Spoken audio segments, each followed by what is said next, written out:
সংস্কার প্রক্রিয়ার সাফল্যের উপরে নির্ভর করবে আগামীর বাংলাদেশ। সেই লক্ষ্যে জুলাই সনদ বাস্তবায়ন নিয়ে জাতীয় ঐক্যমত্য কমিশনের সঙ্গে বৈঠকে বসেছেন রাজনৈতিক দলগুলো এবং আজকের এই বৈঠকে ৩০টি রাজনৈতিক দল এবং জোটের নেতাকর্মীগণ অংশগ্রহণ করার কথা রয়েছে এবং সেই লক্ষ্যে আজকের এই সংলাপটি চলমান রয়েছে। দর্শক, একটু যদি আপনাদেরকে জানিয়ে রাখতে চাই যে আজকের এই সংলাপটি মূলত যে অন্তর্বর্তী সরকার দায়িত্ব পাওয়ার ১ বছর পেরিয়ে গেলেও জুলাই সনদ কিন্তু এখনো বাস্তবায়ন হয়নি এবং জুলাই সনদ বাস্তবায়ন এবং সংস্কার কিন্তু সম্পূর্ণ প্রক্রিয়া সম্পন্ন হয়নি। তো সেই লক্ষ্যে আজকে যে রাজনৈতিক দলগুলোর সঙ্গে বৈঠকে বসেছেন জাতীয় ঐক্যমত্য কমিশন, তাদের আজকের এই আলোচনা বা সংলাপের পরে জানা যাবে আসলে পরবর্তী বাংলাদেশটি কেমন হবে এবং আজকের এই আলোচনা কতটুকু সাফল্যমণ্ডিত হয়েছে। দর্শক, যেমনটা আপনাদেরকে জানাচ্ছিলাম যে আজ বৃহস্পতিবার ১১ সেপ্টেম্বর সকালে রাজধানীর ফরেন সার্ভিস একাডেমিতে অনুষ্ঠিত গুরুত্বপূর্ণ এই সংলাপে বিএনপি, জামায়াত এবং এনসিপি সহ দলগুলোর প্রতিনিধিরা অংশ নিয়েছেন এবং সংলাপে অংশগ্রহণকারী রাজনৈতিক দলগুলো অবাধ ও সুষ্ঠু নির্বাচন এবং গণতান্ত্রিক ধারা রক্ষা সহ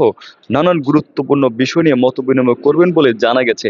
এবং যদি আরো একটু জানিয়ে রাখতে চাই যে উল্লেখ্য চূড়ান্ত জুলাই সনদে এর বাস্তবায়ন পদ্ধতি সম্বন্ধে কিছু বলা হয়নি। তাই সনদের বাস্তবায়ন পদ্ধতি ঠিক করতে আজ ৩০টি রাজনৈতিক দল ও জোটের সঙ্গে যে সংলাপটি বসেছে সেখানে জুলাই সনদ মূল দাবি ও বাস্তবায়ন প্রক্রিয়া নিয়ে আজকের আলোচনা হতে পারে ভবিষ্যতের রাজনৈতিক সমঝোতার ভিত্তি, এমনটা বলছেন সংশ্লিষ্টরা এবং সাংবাদিক বৃন্দ। দেখতে পাচ্ছেন যে এই মুহূর্তে এই বৈঠককে কেন্দ্র করে এখানে উপস্থিত হচ্ছেন দেশের প্রখ্যাত সাংবাদিকরা এবং মিডিয়া কর্মীরা এখানে অপেক্ষমান রয়েছেন যে আজকের জুলাই সনদের মূল আলোচনার বিষয়ে কতটুকু সাফল্যমণ্ডিত হয়েছে এবং কি বলছে জাতীয় ঐক্যমত্য কমিশন।